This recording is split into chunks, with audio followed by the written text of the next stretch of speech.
Your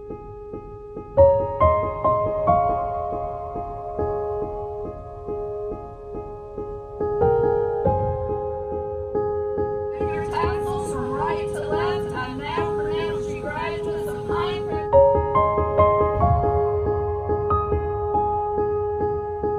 My name is Jade Neptune, and I'm a current student at the University of North Carolina at Chapel Hill.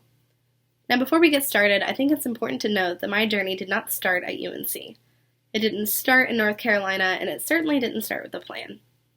Instead, my story first began on August 14th, 2004, when Hurricane Charlie swept through southwest Florida. Now, in 2004, I was barely a toddler. I was the youngest of 5 and growing up in a tiny coastal town. But I remember my mom rushing in, grabbing me and my siblings, and putting us in our hallway bathroom.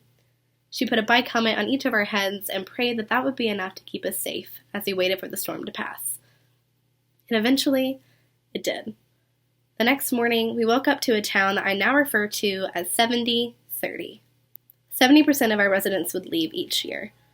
For them, our hometown was nothing more than a vacation spot, and their real life was taking place somewhere else. 30% would stay.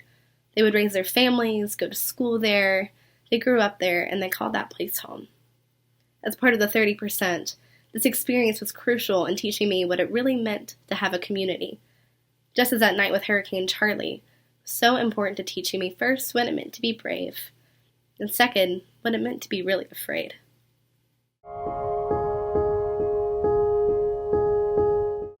Flash forward a few years, and suddenly I'm 9 years old, and my family and I just moved to North Carolina.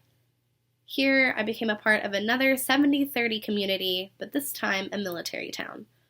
This is where I learned how to juggle. First, I was juggling a budding dance career, and then being a pre-tween, and then a teen, and trying to figure out who I was as a person, what mattered to me, and who I wanted to be. And then I was trying to apply to college as a first-generation student.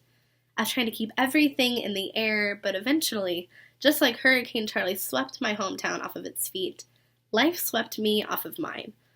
A torn ACL and a global pandemic completely changed my plans. Suddenly, I was faced with a new question. Who was I? Who was I if I wasn't dancing? Who was I if I wasn't a student going to school? Who did I want to be?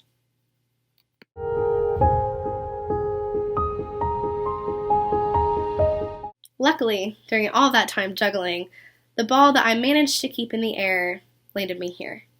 17 years later to the day after Hurricane Charlie, I moved into my first college apartment at UNC Chapel Hill. This is where I turned a snubbed dance career into an artistic management degree. This is also where I learned to sweep many more storms of injustice off of their course with civic engagement. While at UNC, I have had the opportunity to continue growing my nonprofit organization so that I can do for others what has been done for me. I have majored in political science and met amazing people in my community, lessons that I never forgot from my 70-30 towns. And I've built a family here that I am proud to call my own. As the storms keep coming, there's no place I would rather ride them out than the University of North Carolina, Chapel Hill.